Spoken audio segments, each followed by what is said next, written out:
Imagine walking through ancient royal gates, surrounded by centuries-old temples and palaces, and realizing you can explore it all at your own pace. Welcome to Hue's Imperial City, one of Vietnam's most fascinating historical treasures. But is it really worth a visit, especially for senior travelers? Let's find out.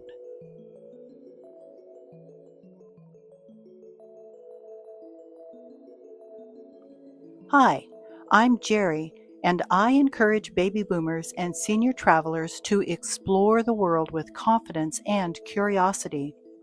In today's video, we're diving into the Imperial City in Hue, Vietnam, once the capital of the Nguyen dynasty and now a UNESCO World Heritage Site.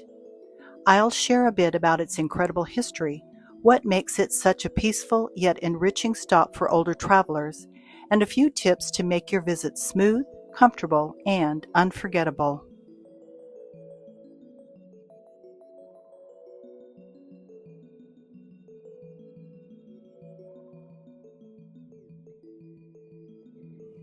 My son and I, and 40 of our Grounded Life retirement travel friends, boarded the tour bus at 7:30 a.m. We were headed to Hue and the Imperial City, approximately 2 hours northwest from our Da Nang hotel. I am not a history scholar, and I didn't know anything about the significance of our destination. However, along the drive, our tour guide, Bing, shared many important facts about Hue, where he had been born and raised. And when one of the passengers asked how the Vietnamese people feel about Americans, his response really made an impression on me, a baby boomer who was in high school in the late 60s and early 70s. I'll share that comment in a few minutes. I think you might be interested as well. And religion, also the tourism. So at the moment, tourism and agriculture are the main industry in my hometown. So I'm come from Hue. Yeah, it's my hometown. I born and grew up there, but I moved to here to Da Nang for study. For study, yeah. We took the scenic route, traveling over Hai Van Pass, which is widely regarded as one of the most beautiful passes in the country. As I noted in my journal, the drive up and over the mountain was long and curvy. Our driver was very skilled. Of course, there were plenty of great photo ops. We stopped at a small shopping complex at the summit to enjoy the spectacular view. After a second stretch-your-leg stop near a lovely lake, we continued on to Tu Duc Tum, the Emperor's Mausoleum, where our guide spoke more about the history of the rulers and then encouraged us to wander the grounds and enjoy the peaceful beauty.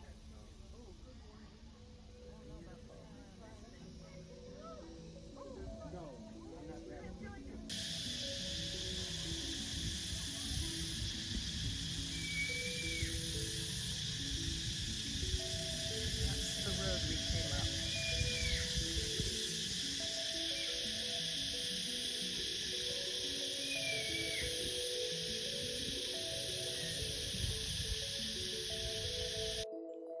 From there, and after a brief stop at a colorful incense factory, we headed to our included lunch, which I described in this video.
Reading from my journal.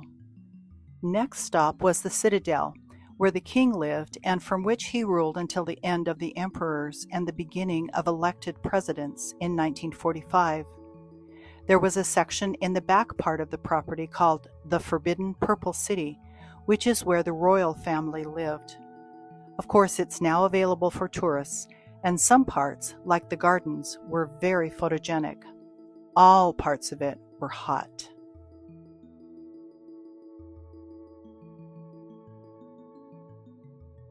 You see the throne, the symbol of the supreme power. So many Vietnamese kings, they kill each other. They are brothers. Wow, really? In the same families, but they tend to kill each other to be the king. Right. Yeah, and have the power to sit on that. And as you can see, the king throne is placed on the tree-level pedestal. Mm-hmm. Yes. Number 3, what? There's another belief. Number 3 means heaven, earth, and humans. Also, 3 levels.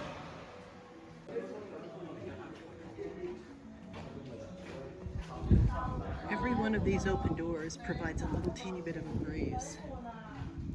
And we are so grateful for that today.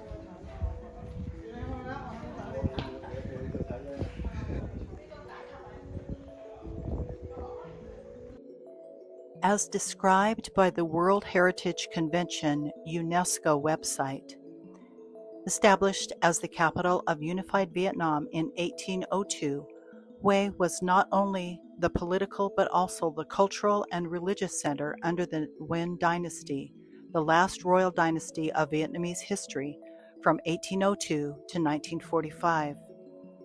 The central structure is the Hue Citadel area, which was the administrative center of southern Vietnam during the 17th and 18th centuries. Within the Hue Citadel were located not only administrative and military functions of the empire, but also the imperial residence, the Imperial City, the Forbidden Purple City, and related royal palaces. Enclosing the fortress is a 10-kilometer walled moat.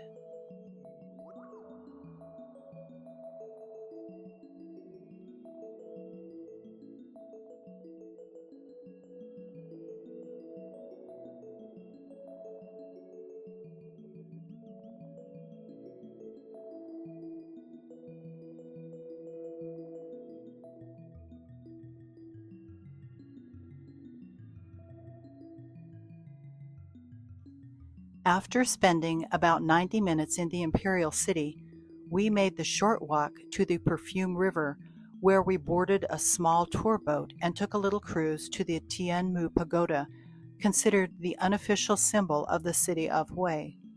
Also known as the Pagoda of the Celestial Lady, at 7 stories in height, it is the tallest religious building in Vietnam.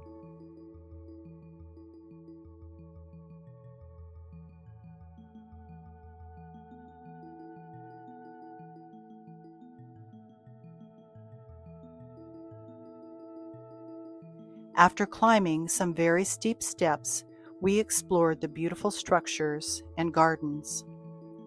This is a working temple. There are young monks living and learning there.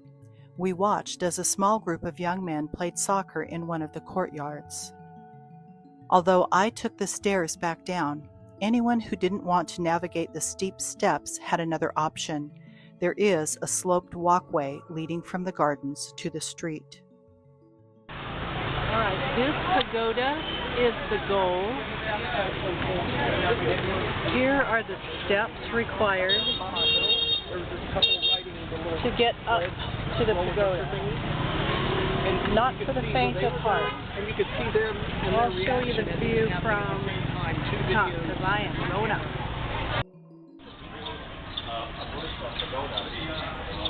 This pagoda is called the Heavenly Lady. She certainly is pretty.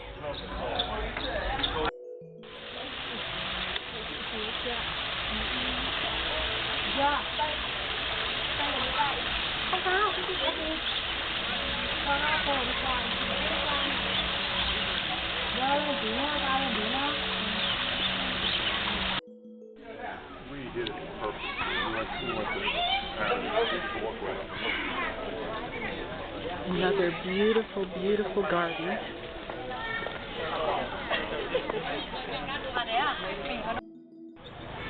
Okay, here I am at the pagoda.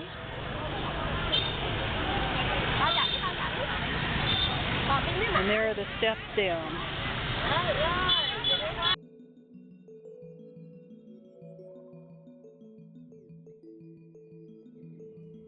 After spending about 30 minutes at the Thien Mu Pagoda, we boarded our tour bus and headed back to Da Nang. The day had been truly interesting and enlightening as we learned about this time period in Vietnam history. Our meetup group leader arranged this private tour through Dong Duan Travel.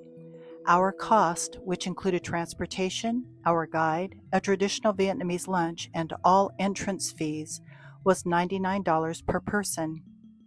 However, individuals or smaller groups could book a similar tour through Get Your Guide, an online travel excursion and activity company that I have previously used and been very pleased with.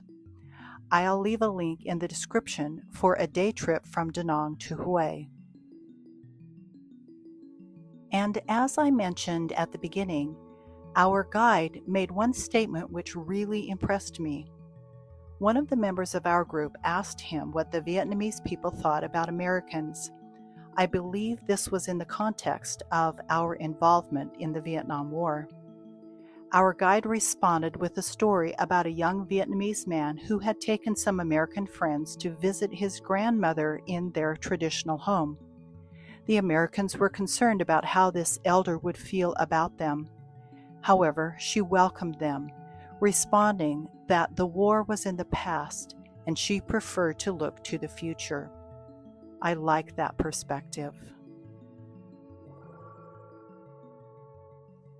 Hue's Imperial City is more than a historical landmark. It's a window into Vietnam's soul.